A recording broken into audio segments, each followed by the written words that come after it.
everyone, welcome to my channel. Recently, Supreme Court of United States of America has overturned the 50-year-old landmark decision of Roe vs. Wade and held that there is no constitutional right to abortion.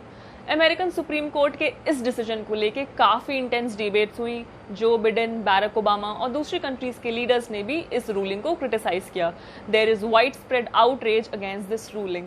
चलिए देखते हैं abortion पर India में क्या laws हैं। What are the abortion rights of women in India. कोई भी अगर एक प्रेग्नेंट वुमेन का मिसकैरेज कॉज करता है, भले वो प्रेग्नेंट वुमेन खुद अपना मिसकैरेज कॉज करती है या उसका कोई फ्रेंड, रिलेटिव या हस्बैंड मिसकैरेज कॉज करता है, कोई पिल देके, कोई मेडिसिन देके या किसी भी तरीके से मिसकैरेज कॉज करता है जो गुड फेथ में नहीं है, जो प्रेग्नेंट वुमेन की जान बचाने के लिए नहीं है, तो ऐसा करना section 312 of Indian penal code के मुताबिक एक क्राइम है और इसके लिए आपको 3 साल तक की सजा भी हो सकती है। And if a women is quick with child और तब आप मिसकैरेज कॉज करते हैं तो ऐसे केस में आपको 7 साल तक की सजा हो सकती है।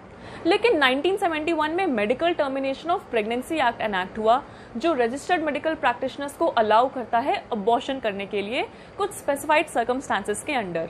इस एक्ट ने डॉक्टर्स को इम्यूनिटी ग्रांट की from prosecution under section 312 of Indian penal code ताकि वो अबॉर्शन कर सके in accordance with the provision of this act. 2021 में medical termination of pregnancy act को अमेंड किया गया और अबॉर्शन की अपर लिमिट को 20 वीक से 24 वीक तक परमिट कर दिया गया कुछ स्पेसिफाइड कंडीशंस के अंडर। अगर आपको 20 वीक्स तक की प्रेगनेंसी टर्मिनेट करना है, अबॉर्ट करना है, तो इसके लिए एक डॉक्टर का मेडिकल ओपिनियन लेना जरूरी है। और अगर आपको 20 वीक से 24 वीक्स तक की प्रेगनेंसी टर्मिनेट करना है तो इसके लिए आपको 2 डॉक्टर्स का मेडिकल ओपिनियन लेना पड़ेगा। It is mandatory. अगर किसी प्रेग्नेंट वुमेन की जान बचाने के लिए तुरंत अबॉर्शन करना जरूरी है तो कोई सीलिंग लिमिट एप्लीकेबल नहीं होगी।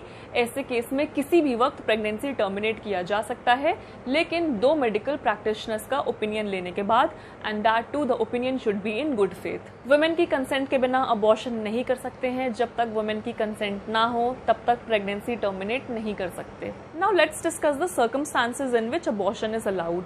अगर प्रेग्नेंट वुमेन की जान को खतरा है या प्रेगनेंसी को जारी रखने में वुमेन की फिजिकल हेल्थ या मेंटल हेल्थ पे काफी बुरा असर पड़ सकता है तो ऐसे केस में अबॉर्शन करना अलाउड है। दूसरी कंडीशन है कि अगर कोई रिस्क है कि बच्चा अगर पैदा हुआ तो वो हैंडीकैप हो सकता है या पैदा होने के बाद बच्चा फिजिकली या मेंटली अबनॉर्मल हो सकता है तो ऐसे केस में भी अबॉर्शन करना अलाउड है। Next condition is pregnancy caused by rape.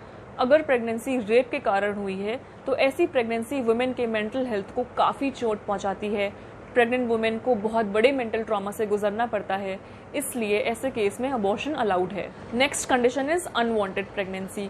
अगर प्रेगनेंसी बर्थ कंट्रोल मेथड के फेल हो जाने की वजह से होती है या कॉन्ट्रासेप्शन मेथड के फेलियर की वजह से होती है और वुमेन को वो बच्चा नहीं चाहिए तो ऐसे केस में भी अबॉर्शन अलाउड है। Now let's see the categories of women eligible for abortion of pregnancy up to 24 weeks. पहली कैटेगरी है women जो रेप या सेक्सुअल असॉल्ट सर्वाइवर्स हैं। Rape and sexual assault survivors can abort pregnancy up to 20 weeks. High court and supreme court की कई ऐसी judgements हैं जिसमें रेप सर्वाइवर्स को 24 वीक्स के बाद भी अबॉर्शन अलाउ किया गया था। दूसरी कैटेगरी है माइनर गर्ल्स। 18 साल से कम की उम्र की लड़कियां 24 वीक्स तक की प्रेगनेंसी अबॉर्ट कर सकती हैं। कई केसेस में 24 वीक्स के बाद भी अबॉर्शन अलाउ किया गया है। अगर प्रेगनेंसी के दौरान वुमेन का डिवोर्स हो जाता है या वो विडो हो जाती है तो ऐसे केस में भी 24 वीक्स तक की प्रेगनेंसी अबॉर्ट कर सकते हैं। Next category is women with physical disabilities. अगर वुमेन की जान को खतरा है या बच्चे को फिजिकल या मेंटल अबनॉर्मलिटी का रिस्क है या कोई डिजास्टर या इमरजेंसी सिचुएशन है तो ऐसे केस में भी 24 वीक्स तक की प्रेगनेंसी अबॉर्ट कर सकते हैं। ऐसा एक्ट में कहीं नहीं लिखा है कि सिर्फ मैरिड वुमेन अबॉर्शन कर सकती हैं। Unmarried women can also opt for abortion. Abortion के लिए स्पाउस का कंसेंट लेना जरूरी नहीं है, ऑल्दो माइनर के केस में गार्जियन का कंसेंट लेना जरूरी है। डॉक्टर्स पे ये मैंडेट है कि जिन वुमेन की प्रेगनेंसी टर्मिनेट हुई है वो उनका नेम एंड पर्टिकुलर्स रिवील नहीं कर सकते हैं। अगर डॉक्टर्स इस कॉन्फिडेंशियलिटी को ब्रीच करते हैं तो उन्हें 1 साल की सजा हो सकती है या उन्हें फाइन देना पड़ सकता है। इस वीडियो में बस इतना ही। Thank you.